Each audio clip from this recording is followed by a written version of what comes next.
shareholder derivative demand coverage endorsements. There's a sublimit on the D&O policy. So derivative suits refer to when one or more shareholders bringing an action in the name of the corporation, a lawsuit against a party or parties allegedly causing harm to the latter. If the directors, officers, and employers of the corporation are not willing to file an action, a shareholder may first petition them to proceed. If such petition fails, they may take it upon themselves to bring an action on behalf of the corporation.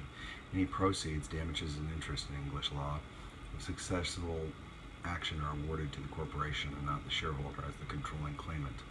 In most jurisdictions, shareholders must satisfy various requirements to prove that he has a valid standing before being allowed to proceed. The law may require the shareholder to meet qualifications such as the minimum value of shares and duration of the holding of the shareholder, to first make a demand on the corporation board to take action or to post a bond. Other fees in that event does not prevail. So derivative suits in the United States. Corporate law is based on state law in the U.S.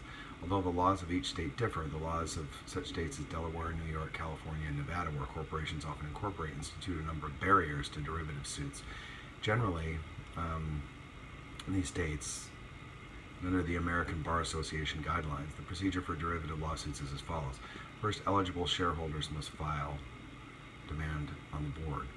The board can reject, accept, or not act upon the demand. If after a period of time the demand has been rejected, shareholders may file suit.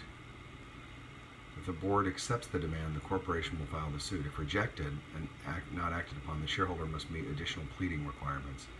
On the requirements being met by a shareholder, the board may appoint a special litigation committee, which moves to dismiss. If the special litigation committee makes a required showing, the case will be dismissed. If the committee fails to make a showing, the shareholder suit may proceed. The model approach is followed to a greater or lesser extent among the various states.